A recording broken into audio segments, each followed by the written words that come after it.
السلام علیکم دوستانو، شیردل تخنیکی معلوماتی چینل ته ښه راغلاست. دوستانو الله تعالی دې وکړي چې د صحت او عافیت جامه پتن ولرئ.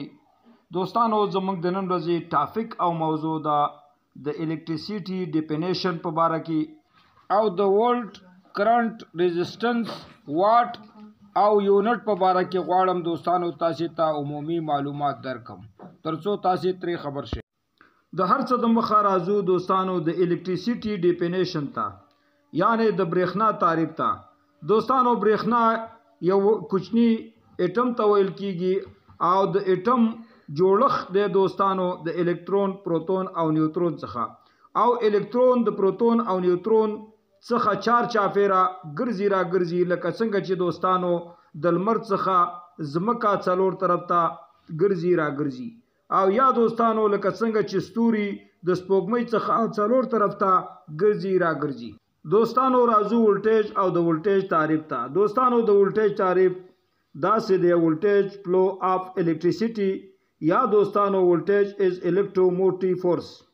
دوستانو مثلا منګه د اوبو یو ډیګی یا ټینکی لرو، او دغه ډیګی ته دوستانو یا ټینکی ته منګه پیپونه نصب کړي، او دې ته دوستانو منګه یو وال لګولی یا ټوټیم لګولی.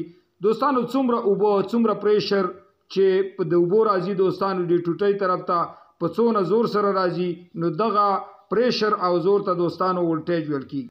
ولټیج میجر کیږي په ولټ باندې او سیمبول د ولټ د دوستانو وي. دوستانو راځو کرنٹ ته. کرنٹ دوستانو د کرنٹ تعریف داسې دی چې فلو اف الکترون، یعنی د الکترونونو بهیدو ته هغې ته کرنٹ ویل کیږي. مثلا دوستانو مونږ ټینکی ته پیپ لګولی دی، او په پیپ کې دوستانو منګه لاندې وال لګولی، ټوټیم لګولی، بمبم لګولی. دوستانو کم پریشر چې دی بمبې ته راځي، په څونه زور چې دوستانو دغه اوبه د بمبې خواته راځي، دې ته ولټیج ویل کیږي دوستانو. او کله چې دوستانو منګه دغه بمبه خلاصه کړو او د دې څخه استفاده کوو، مطلب اوبه ترې راتویږي دغه بمبې نه، دغې ته دوستانو کرنٹ ویل کیږي. دوستانو د کرنٹ هغه میجرمنٹ چې میجر کوي دوستانو په امپیر باندې، او د کرنٹ سیمبول چې دوستانو هغه آی دی.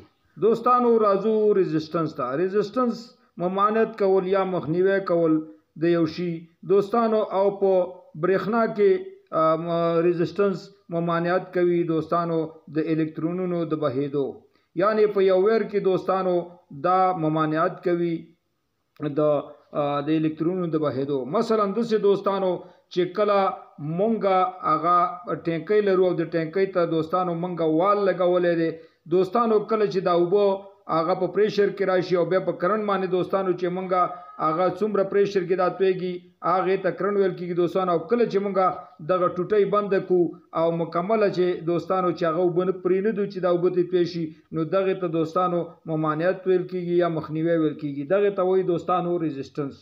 دوستانو ريزिस्टेंس په اوم باندې میجر کیږي او سیمبول دی دوستانو هغه آر. راځو دوستانو واټ. واټ مساوي کیږي د پاور سره، او واټ مساوي کیږي W = V × R. دوستانو کله چې مونږه واټ معلومو، نو دا د واټ فرمول دی دوستانو، دا د پی ساعت مصرف ته واټ ویل کیږي. بیا دوستانو پاور میجر کیږي په واټ باندې، او واټ دوستانو سیمبول دی هغه W. دوستانو راځو یونټ ته. دوستانو لکه څنګه چې 1000 واټه مساوي کیږي د 1 کیلو واټ سره، نو دغسې دوستانو 1 کیلو واټ مساوي کیږي د 1 یونټ سره. دوستانو زموږ د نن ورځې ټاپک او موضوع همدومره وه. که غواړئ د برق تخنیک څخه ځانونه برخمن کړئ او خپل هر قسم برقي وسایل پخپله په خپلو کورونو کې ترمیم او جوړ کړئ، نو زما چینل د سره سبسکرایب کړئ او دا ویډیو در سره لایک کړئ. باقی مو دوستانو په الله سپارم، د توجه نه مو یو جهان مننه. السلام علیکم.